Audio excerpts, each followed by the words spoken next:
Welcome to the Bothell City Council meeting of November 8th, 2016. Please join me in the Pledge of Allegiance. I pledge allegiance to the flag of the United States of America and to the republic for which it stands, one nation, under God, indivisible, with liberty and justice for all. That's extra important to do on election night. So all council members are here except Council Member Freed, who's absent and excused. We have two special presentations we're going to go into, but just I understand I wasn't here for the conversation, but there was some conversation of the council, so we would like to get out of here fairly early tonight because of the election. So we are going to limit on our side. We want to have the meeting have you guys talk to us, but we're going to try to limit how much we talk to try to cut about an hour out of the meeting so we can be part of the election night. So the first special presentation is King County Metro Alternative Services. Erin Reaney is a planner with King County, and she'll be providing the presentation. All right, good evening, council members. There's Sherman Gong, City Transportation Planner here. Just wanted to give you a quick overview of who we have here tonight and what we're going to talk about. What we're going to introduce to you is the Metro Alternative Services Program and a community van element of that. This has been in process since the beginning of the year. We've been working with the City of Woodinville, UW Bothell, and King County Metro to determine what this program is about and how it would fit into the needs of Bothell. So with me tonight to present is Kathy Snow, Alternative Services Program Director. And also Tony here is here from the UW Bothell to answer any questions that you might have. And I'm going to just turn it over to Kathy to go through the program. Thank you, Sherman. Hi, I'm Kathy Snow, and I'm the program manager for Metro's Alternative Services Program. I'm going to be providing just an overview of the program to set some context and then turn it over to my colleague Erin Rennie, who is the project manager assigned to the Bothell Woodinville project, and then also Trisha Barbicane, who is our community van product lead, is going to be spending some time in particular on community van. So the Alternative Services Program, let me change the slide here for you, is got a bit of a history. Our aim is to provide mobility services to those parts of the county where fixed route bus service, so your basic 40, 60 foot long buses on fixed route, on fixed schedules, may not make sense. And there are plenty of areas in the county where that might be the case, whether that's due to density, due to land use patterns, due to just the topography in an area. So it's a recognition by the county and by Metro that fixed bus service just doesn't work everywhere. And yet, we've got mobility needs that we need to address. The program is founded in community-based processes. We are also charged with innovating services and products as we move into the future and look into the future. Technology is changing, the whole transportation space is changing with shared mobility, and so we're wanting to innovate and pilot some of those types of solutions so we know what will stick and what we can move forward with. We work very closely with communities to come up with customized and creative solutions for those particular mobility needs. And another pillar of our program is we work very closely with our partners in communities. Those can be cities, those can be organizations such as the UW Bothell, they can be social service agencies. So partnership is also a key part of what we do. We currently have 15 active projects in the program. The Bothell Woodinville project is one of those, and I'm going to turn it over here to Erin now and have her provide you some information about the particular project. Thanks, Kathy. Like Kathy said, cornerstone of our program is community partnerships, and our partnership with the City of Bothell and with the City of Woodinville and the University of Washington Bothell and Cascadia College began over a year ago with a community engagement process. We started to hear a little bit about the transportation needs here in Bothell and Woodinville. And so we came and we developed a full community engagement process that included a stakeholder working group made up of community members and key stakeholders from the community. We conducted 2 surveys with the community. We worked with some classes at the University of Washington Bothell to help us with some of that data analysis and survey design, and that was a really great way to engage the students who also have some transportation needs. And through this process, we learned a lot about the different kinds of transportation needs and the gaps in the transit network here in Bothell and Woodinville. And before I move on, I do want to thank the City of Bothell for partnering with us on that process. There was a lot of great contribution from the staff here. They helped us find meeting space. They helped us identify stakeholders, get the word out about our engagement process, and that was invaluable. So thank you very much for that. So I want to tell you about what we learned. But first, I want to tell you about the outcomes. So at the end of the process, we realized in conjunction with the community that there are some diverse needs here in Bothell and Woodinville, and we're not going to be able to solve all of those needs or meet all of those needs with just one solution. So the recommendation from the stakeholder group was actually a set of alternative services solutions, including a community van, a real-time ride-share program, a commuter van program, and a partnership with the Woodinville Tourism District and the TNCs. I'm not going to go through all of these solutions today because the stakeholder group has actually decided to start the implementation with the community van program, but I'm sure we'll be back to tell you more about those other solutions in the future. So what did we learn in that engagement process? We heard a lot about reliability issues and folks concerned about when they're taking transit or they're trying to move through the community, they're being held up. We heard a lot of concern about access to transit and trying to get from home to the park and ride or to the bus stop. We heard concerns and some desire for on-demand services that are ready when you are. More flexibility was desired. There's a lot of students in this community. They have very dynamic schedules. They want a more flexible transit system. And we heard a lot about folks who weren't even aware of the existing transportation services that Metro offers. So we know that we need to provide more education and awareness promotions to help people understand how to use the transit tools that we already offer. So our solution set maps to these needs. We're going to meet the desire for reliability with a van share program. We're going to address the access to transit concern with a trip pool and a van share program. We're going to address on-demand service needs with real-time ride share, trip pool, and the TNC partnership. Flexibility, we're going to be able to meet in part with community van, and that's what we're going to talk about in more detail tonight.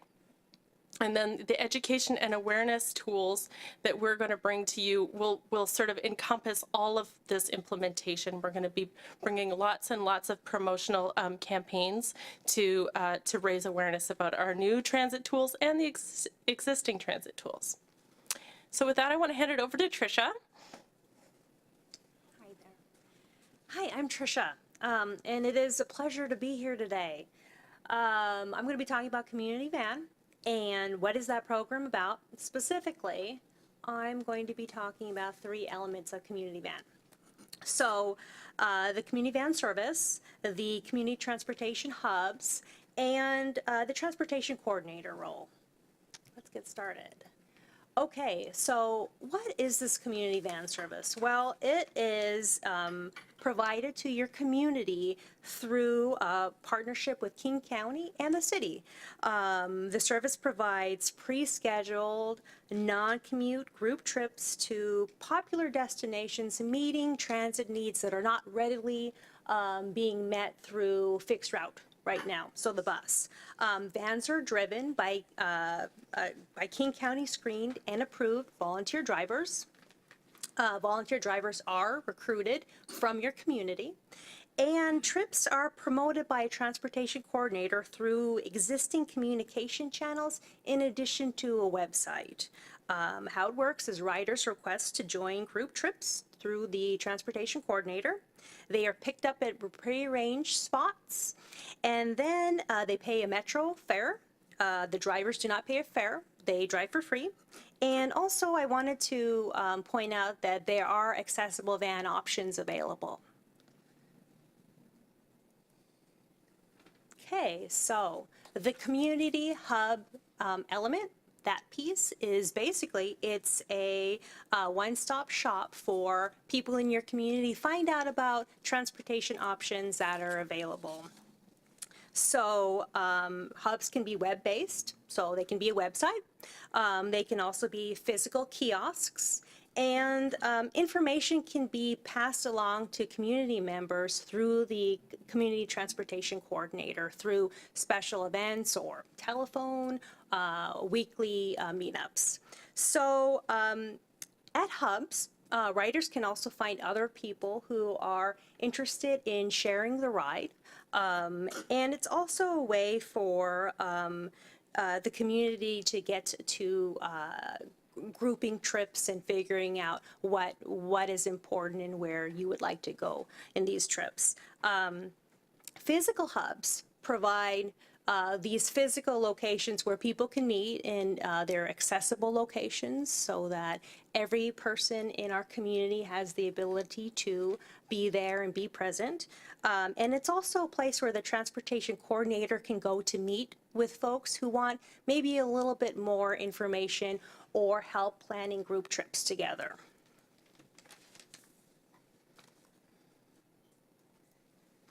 So what is the role of the transportation coordinator here? The primary duties of the transportation coordinator is to recruit community van drivers, organize and promote community van trips, as well as be a resource for all the options in the area. They also prepare reports for the city and King County to assist in determining the success of the program and how we're doing and what can we change and improve on.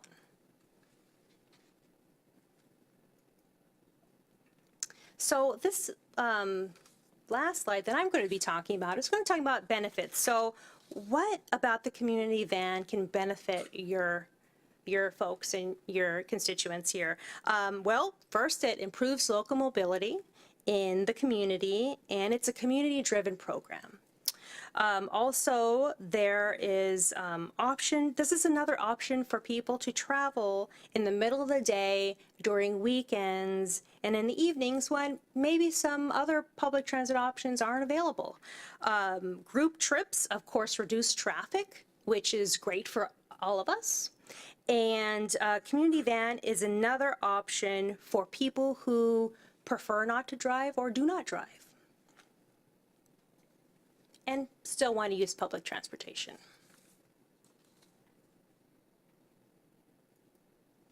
So this next piece about community van partnership, I'm going to lead off to Kathy to talk more about. Thanks, Tricia. As Sherman mentioned, we've been working with City of Bothell staff, City of Woodinville staff, as well as staff from UW, Bothell, Cascadia, to start implementation planning for community van for this area. The first piece of that we've been working to characterize and put in place is the community van partnership. This slide provides just a general model for any community van implementation that lays out in the column under what the county provides, what King County Metro brings to the partnership, and then partners provide other aspects of the program delivery. So this is the general model. We have a community van pilot in Duval right now with one partner, that's the City of Duval. We are working with multiple partners here in this area, and we've got other pilots underway where we may have one, or planning for pilots underway where there may be a single partner or there may be multiple partners. So it's a flexible model that way. In general, for the community hub piece, the county provides the physical kiosk and materials related to Metro's products and services across the board. We also put together content on county pages that can link out to partner pages to promote those services. We provide the vehicles, and we provide the operating costs related to those vehicles. So not only the vehicles themselves, but we pay for the fuel, the maintenance, the insurance. We pay for the key boxes that need to be installed to facilitate access to the vans. We provide the driver screening, and we use the same standards that we use for our rideshare van pool program. For the transportation coordinator, we provide training on the services and the support model, how they can interact with folks back at Metro for operational support. We provide funding for up to half-time FTE to fulfill this role.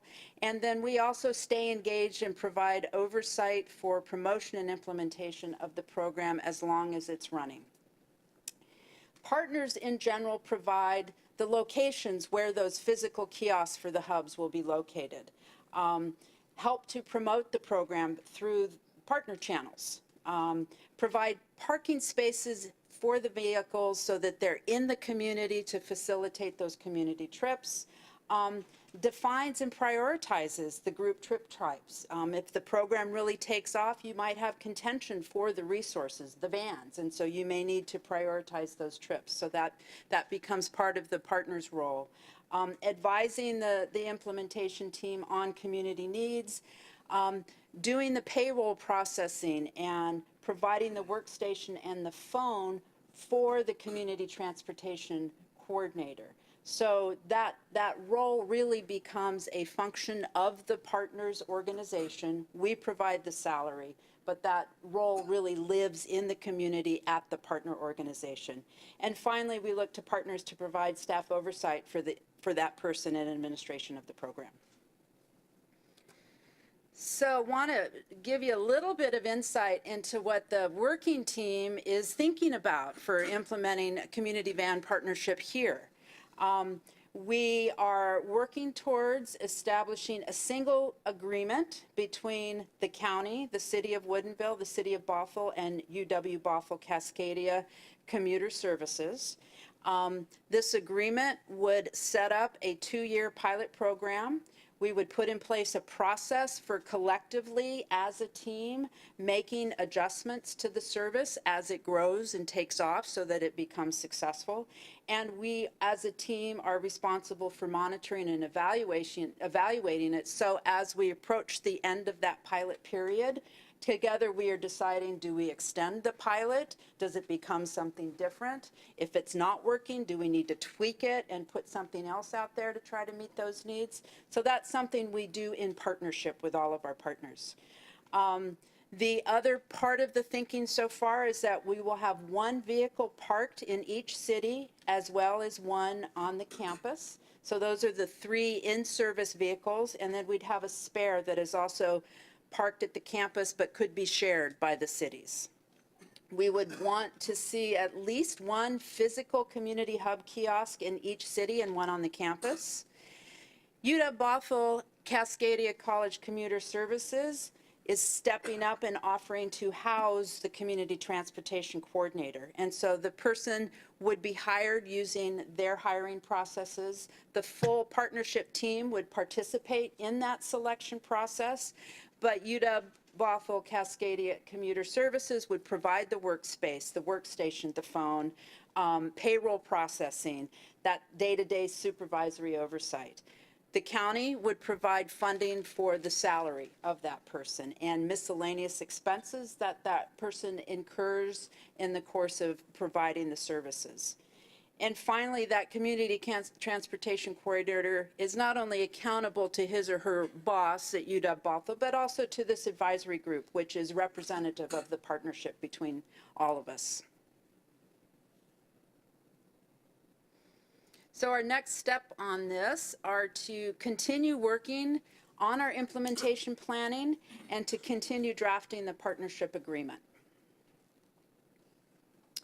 And with that, I'm going to pause and see what questions you might have on any of the material we've covered so far.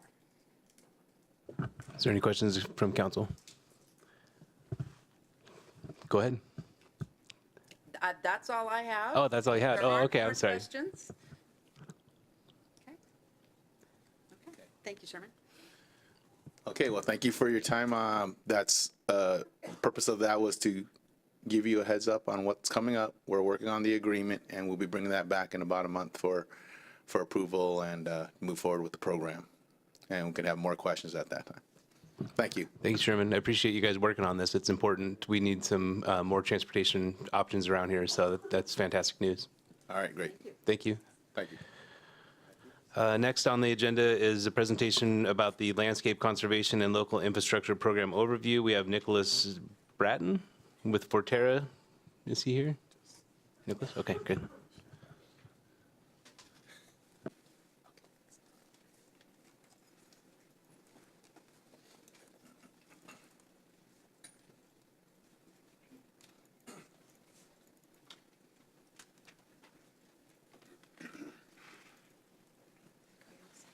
Thank you. Good evening, Mayor and City Council. Thank you very much for the invitation to speak and present before you this evening. I'm Nick Bratton, Policy Director with Forterra. And for those of you not familiar with us, we're a regional conservation and community building organization working throughout the Central Puget Sound and Eastern Washington and the Peninsula. What I'd like to speak with you this evening about is a bit of a mouthful. This is the Landscape Conservation and Local Infrastructure Program. And some of the topics I'd like to cover this evening are an overview of why this might be of interest to the city to consider, what the program is, how it works, and how specifically this could be applied to meet some of Bothell's public policy interests. To give a little bit of context spatially here, this image is an overview of current land use in the Central Puget Sound region.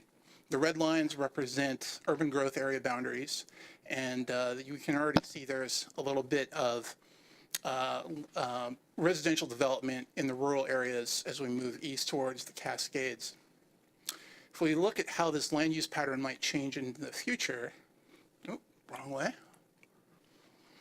At full build out under current zoning, this would be how our landscape in the Central Puget Sound could look in the year 2100.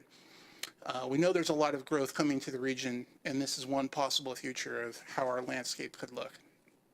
Alternatively, if communities around the region adopt policies that encourage growth within our existing urban footprint, the same amount of growth that you see in this picture could alternatively look like this, where we still have some increase in residential development in our rural areas. However, most of the growth has been accommodated within our existing urban footprint and cities. So one additional example of how this might look, this is our neighbor to the south, Tacoma, and looking northwest up the Puyallup River Valley. But this could similarly be the Snohomish River Valley in Snohomish County.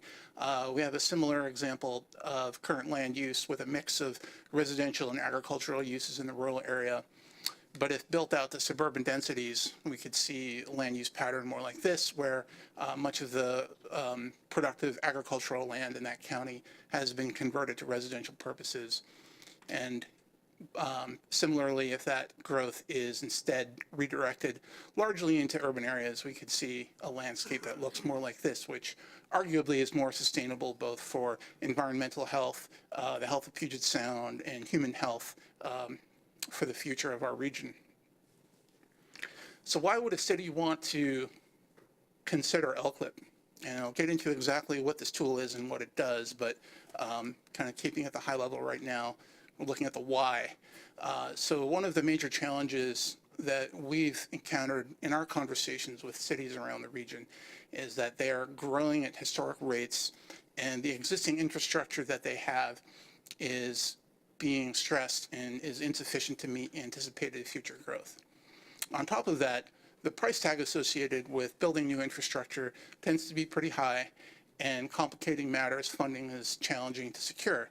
We have a current funding landscape where it's a very complex mix of federal grants, state money, all from different sources. So it's competitive, and it's uncertain what the longevity of those funding sources will be throughout the future.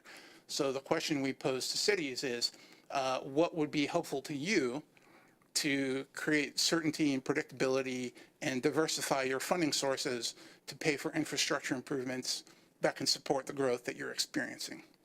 And that was really the genesis of this program. So in 2011, we saw the completion of a multi-year effort in which our organization designed and helped with the adoption of a state program that would achieve that exactly. This is the Landscape Conservation Local Infrastructure Program, and it was signed into law by Governor Gregoire in May of that year. So what this tool does is essentially combines one existing tool that's available through and encouraged through the Growth Management Act, and another tool that until recently was not available within the state, and those are combined into the program LCLIP. So it combines transfer of development rights, which has been a incentive and market-based tool to encourage growth within existing urban areas while protecting farms and forests, which has been successfully used in many jurisdictions around this region, with tax increment financing.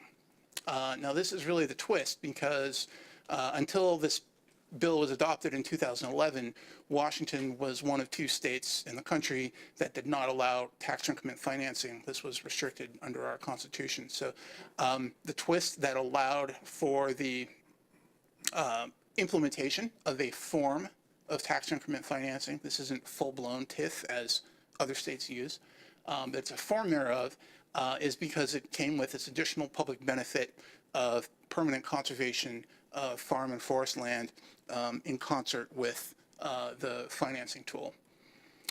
So as a quick overview in concept of how transfer of development rights works, it's a voluntary market-based incentive program whereby developers who are seeking additional density in an urban area, be that additional units, building height, relaxation of parking requirements, some sort of financial incentive that adds value to a project, they can achieve that bonus by purchasing the right to build homes from farms and forests.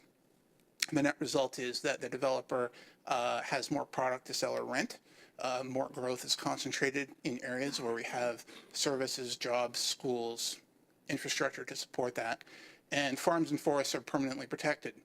This is all done through the private market, no taxpayer money involved.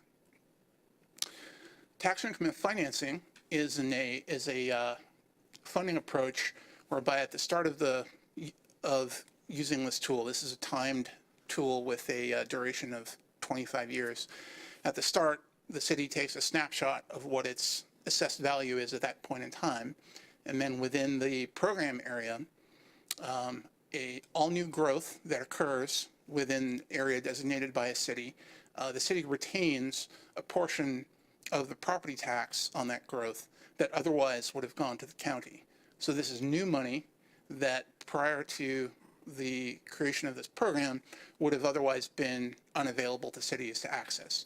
So this does not create any new taxes. It merely reallocates tax revenue from the county to the city. The city gets revenue that it can then spend on infrastructure, and the statute's definition of this is extremely broad. It can be traditional public improvements in the spirit of street safety, transportation, bridges, water treatment facilities, etc. It can also include acquisitions of lands for open spaces and parks. It can include maintenance. It can include security. So very flexible and leaves a lot of latitude to individual cities to determine how it wants to spend this revenue. So that's a quick overview of this. From the county's perspective, why would they be open to foregoing future tax revenue from growth? Because they get the benefit of permanent protection of farm and forest lands in unincorporated areas and the associated reduction in cost of not having to provide services and infrastructure to a growing unincorporated population. So a different way of looking at this as the previous slide is if we look at a snapshot of where current tax revenue goes. This is a grossly oversimplified depiction of how the property tax pie is sliced, but there are protected components for education that will always be set aside, special taxing districts, fire, port, etc., the city, and then there's also the county portion that Snohomish County or King County would gather. So as growth occurs, these all grow, and essentially the pie becomes bigger, and the revenue that the city would retain under this program is a portion of that revenue that would otherwise accrue to the county from new growth within special districts in the city. There is some recourse to the county. When we designed this program, counties expressed concern that what happens if cities adopt this program, they collect revenue, but there's no conservation benefit as a result because the city's transfer of development rights program is not well calibrated to the market, or there is no market for growth in the city. So the county has recourse by the implementation of certain milestones. So the duration of the program is 25 years. At the adoption of the program, the city determines some number of development rights that it's going to commit to accept in the city. And within the first 10 years of the program, half of those need to be placed. Ideally, this is through private market, although if the city chooses to, it may acquire them itself. And by year 10, half of these credits must be placed. If that doesn't happen, the county has an option of just turning off the revenue and ending the program there. Similarly, at additional 5 years, at year 15 and year 20, another quarter in each of those 5-year increments need to be placed. And by successfully placing all the credits within the first 20 years, the city can collect revenue for another 5 years. So you can see as time goes on, there's a very linear progression in how credits would be placed. And as we saw earlier in the revenue graphic, most of the benefit accrues in the closing years of the program. So it's very much in a city's interest to see this program through to the end where the maximum financial benefit will be gained. So there's a process by which cities typically go through to implement this tool. And the first is to review the program, see what it does for them. This is where the city is now. The city has conducted a feasibility study performed by an independent economic analyst consultant. So there are some findings on what benefits this program could create for the city.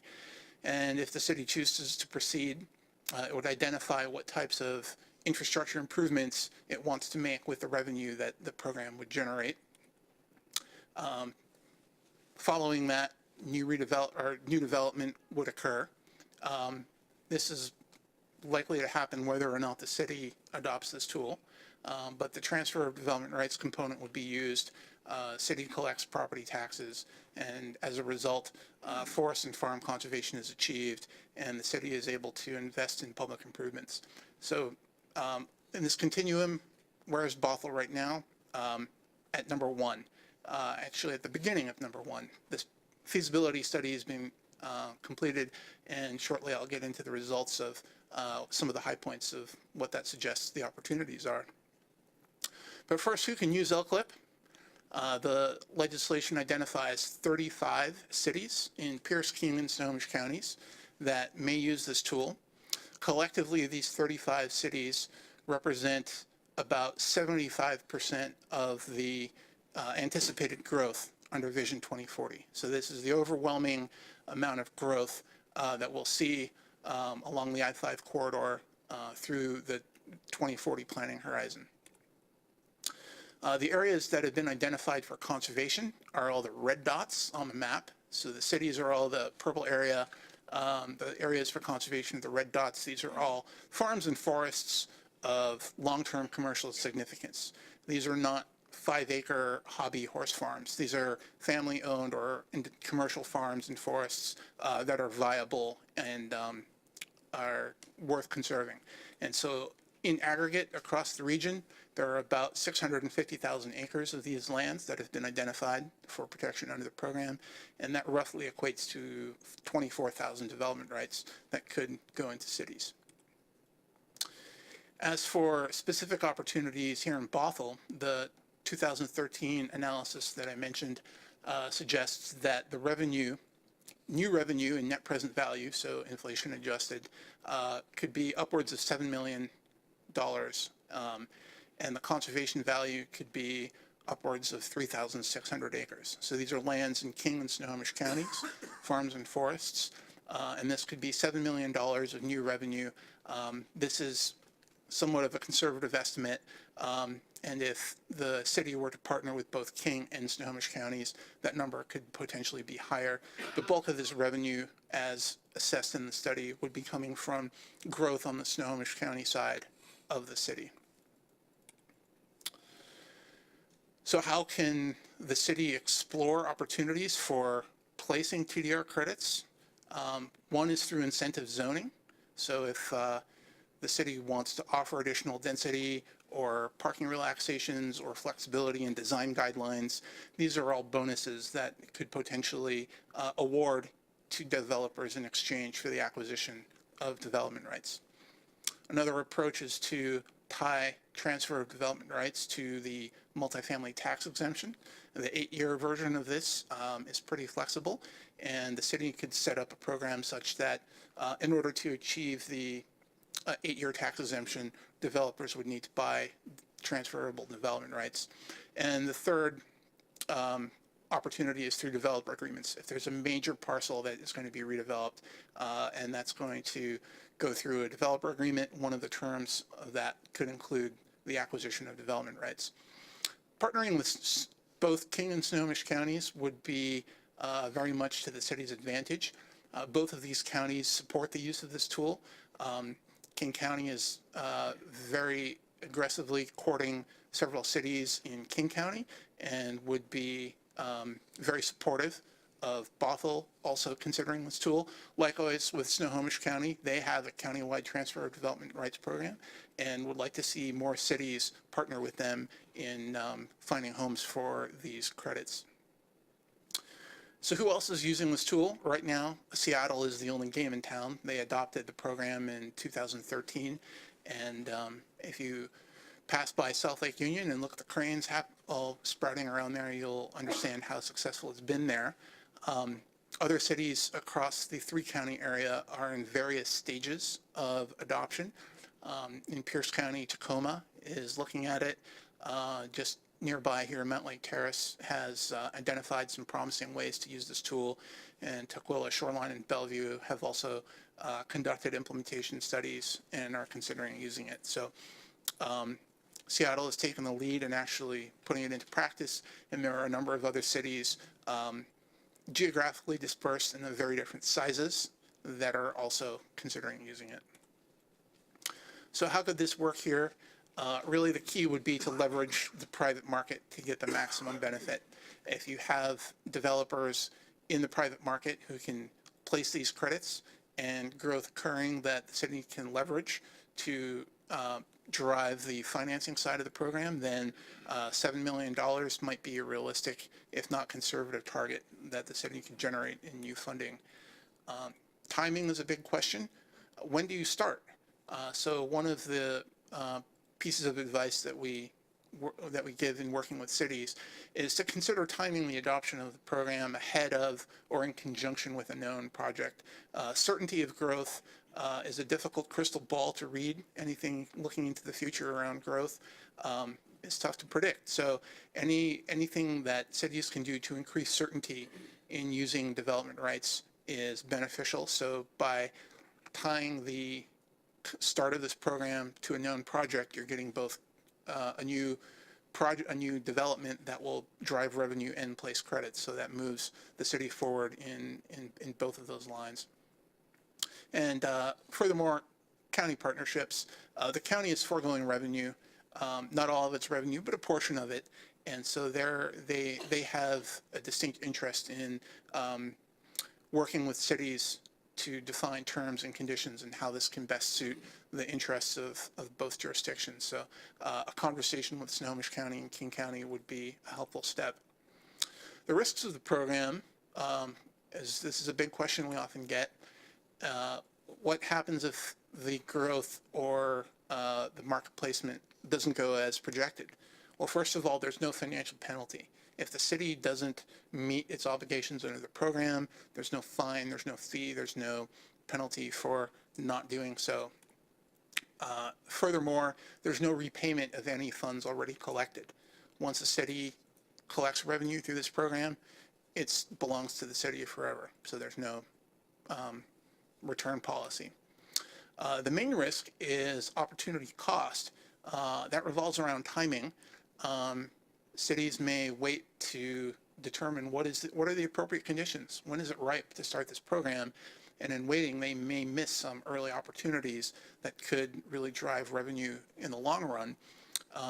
And also around the timing later in the program, by not choosing to pursue this program, cities stand to miss out on what could be a new and important source of infrastructure financing that can complement existing programs. So as I wrap up here, some key takeaways on this program. This is a new source of infrastructure financing that is available to cities that commit to using transfer of development rights. This supports infill development. It's all private market, so again, no taxpayer funds involved. And there are additional public benefits of permanent conservation of farms and forests that are important to our environmental and human health. It also reduces rural development pressure and costs to the county, so this is one reason why counties are eager to see this program succeed. And one important note that I want to emphasize in conclusion here is that LCLIP and transfer of development rights in and of themselves are not drivers of growth. In cities where these policies are pursued, these are not incentives for developers to build. They are merely tools to harness the economic driver of growth that's already there and create additional public benefit. So this is not something that LCLIP and TDR are agnostic to growth. They create benefits for cities and for counties, but they don't cause it to happen or deter it from happening. So that's the conclusion of my presentation. I'm happy to try to answer any questions. Thank you. Is there questions from council? Councilmember Sandberg. I'm trying to think how I can phrase this. So we like to believe that growth pays for itself.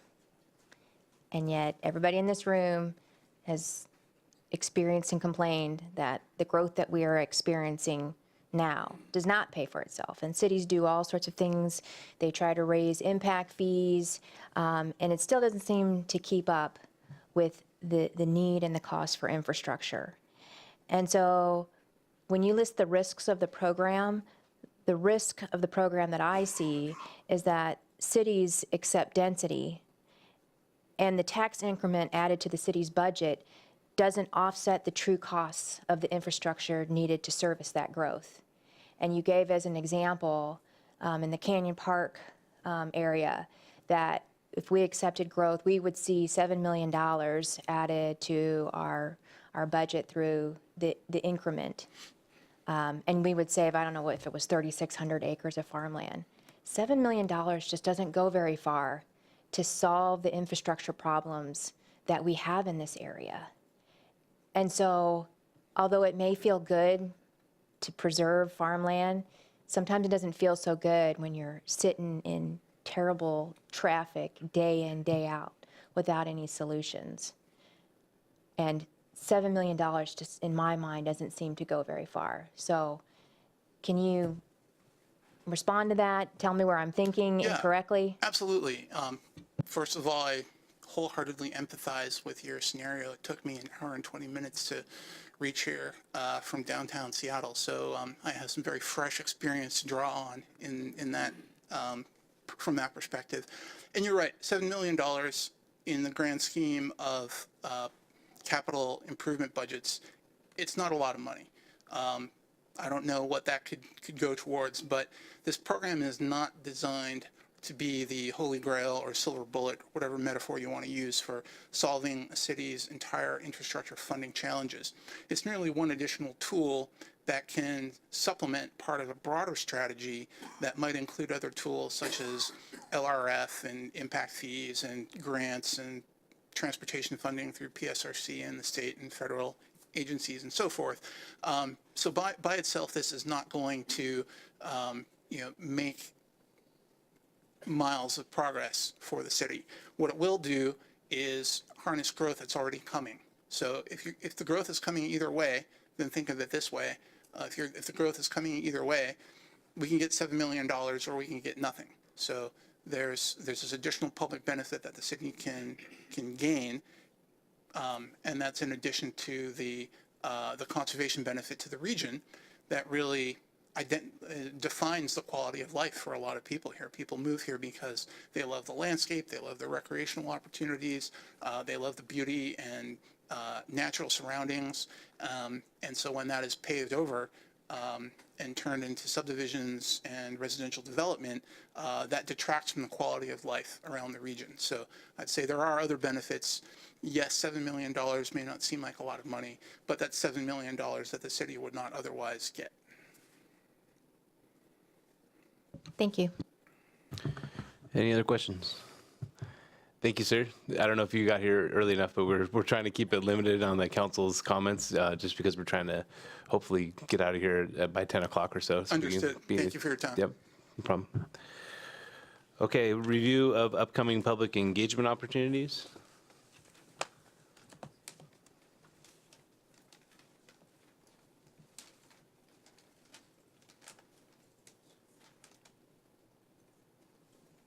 Do you want me to skip it? Okay.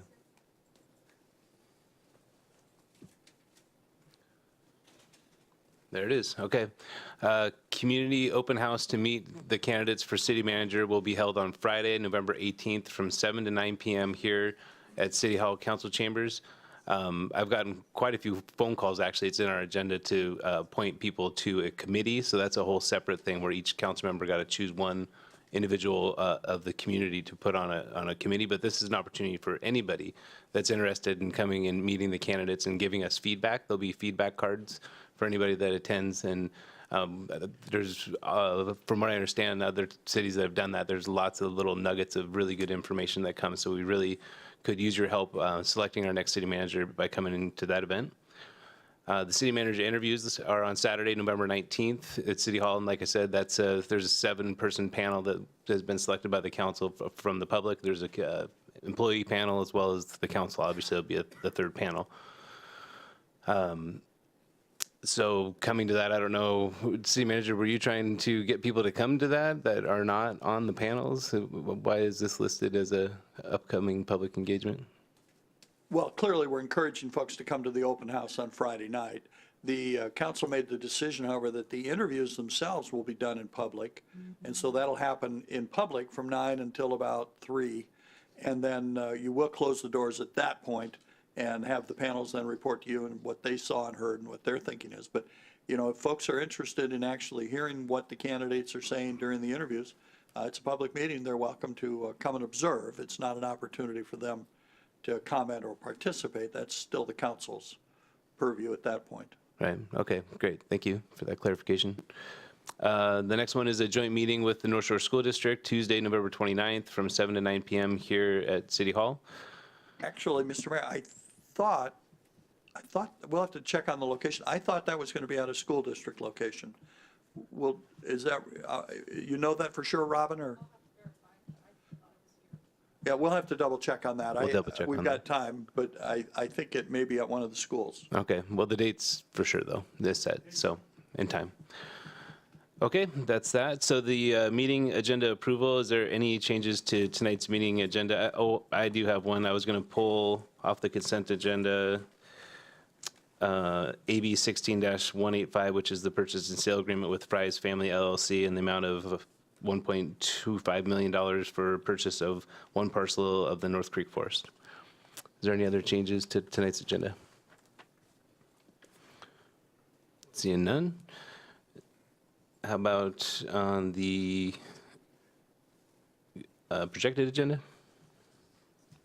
Councilmember McNeil? Thank you, Mayor. I wanted to see if it's possible that we get in one of the future meetings, a presentation from King County on their TDR program like we did from Fatera tonight in an upcoming meeting, maybe in 17. Yeah, it would definitely be 17. Our meetings are packed. Okay, I got it on the list to meet with the city manager tomorrow on that. Any other changes to the projected agenda? Seeing none.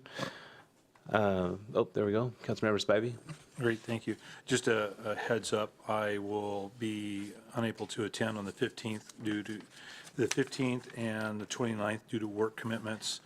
And at this point, I'm not sure if I'll be available on the 18th or 19th.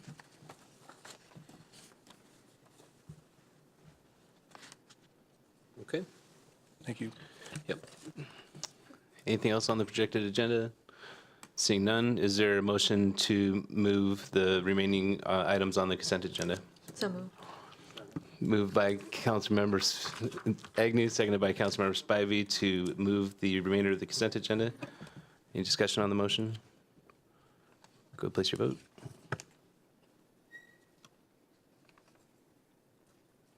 Passes unanimously with Councilmember Freed absent and excused. So I pulled AB 16-185 for the purchase and sale agreement with Fry's Family LLC for the North Creek, the last final parcel purchase of the North Creek Forest. I did that because, well, the two reasons. We're going to have cake later, so I hope a lot of you are here to have cake. This is a really special occasion for the city. This is a decade in the making of basically the community rallying around a goal and achieving that goal. I can't tell you enough how much I hear from regional meetings, what you guys have done between the preservation of the North Creek Forest and the preservation of the Wayne Golf Course.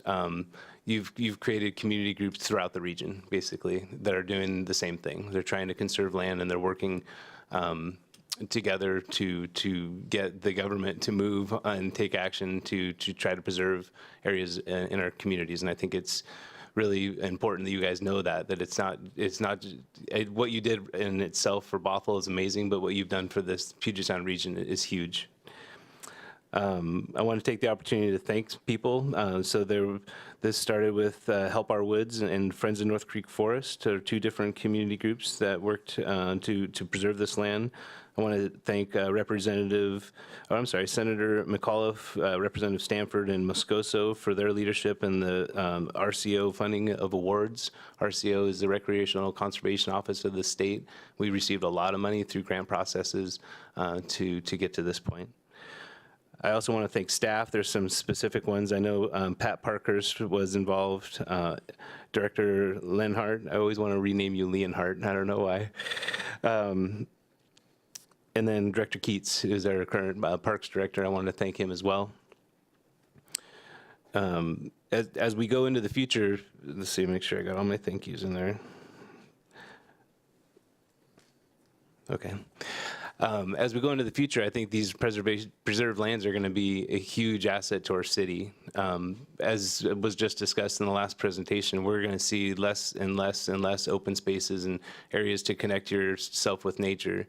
Especially having one in our backyard, I think is a huge deal. I think a Hamlin Park and Shoreline and places like that where, they've been there for decades, and it shows because it really matters to that community. And it's an important asset to the community. And I think I'll leave it at that. I think there's great education opportunities as well. You guys have already done all that stuff to fire up those connections with the school district and the universities and Cascadia College, and we really appreciate that as well. Is there any other comments council would like to make? Councilmember Sandberg? I'd like to thank everybody here. You've just done an incredible amount of work. I think this even started 15 years ago in an effort where with Help Our Woods and Sandra Clement and Don McCravey going around collecting coins in the neighborhood, which eventually grew to $53,000, which is presented in the agenda bill. That's just a tremendous effort that started off with Help Our Woods and has taken off with Friends of North Creek Forest. And it's just a testament to the hard work that everybody has done to preserve this forest. Community, staff, previous councils, current council, and I just want to thank you, and I look forward to what that North Creek Forest will become, and I'll remember it as part of it being the Boy Scout property. It's good to remember its heritage and then be happy and excited for its future. Councilmember McNeil. Thank you, Mayor. I want to echo what Councilmember Sandberg said and the mayor. I remember the first time I met the Friends of North Creek Forest, Jim Freeze, on another project for the Wayne Golf Course. And you were an inspiration to me and others to help preserve that golf course. And now, being a council member and being able to be part of regional committees to go out and conserve lands across our region, as the mayor said, people are taking notice of us here in Bothell and what we can do when we stand together. So everybody in this room, everybody that put all the time and effort into that should be very, very proud of what we're doing right here in our home backyard, because people in the rest of our region are taking notice of it. So thank you from the bottom of my heart for everything that you've done for our community. Councilmember Agnew. I too would like to thank everybody here. You've shown the state what an organization can do when it works with a government entity. You've done a wonderful job, and our hats are off to you. Thank you very much. Deputy Mayor. I don't know what else there's to say, but I'm incredibly proud to be from Bothell, and I think that's what your organizations have done are just part of what make Bothell so special and really looked up to by other cities in our region. So thank you for your hard work. Councilmember Spivey. Great, thank you. Congratulations, wonderful job. Your efforts are going to preserve that feathered edge that we've heard so much about in the years past. So again, congratulations, wonderful job, and thank you for all your hard work. All right, so we still have to approve the purchase and sale agreement. So is there a motion on the floor? Second. Moved by Councilmember McNeil, seconded by everybody. Let's say Deputy Mayor to approve the purchase and sale agreement with Fry's Family LLC in the amount of $1,250,000 for purchase of one parcel at the North Creek Forest. Is there any discussion on the motion? I think we already had it, but let's make sure. Okay, go ahead, place your vote.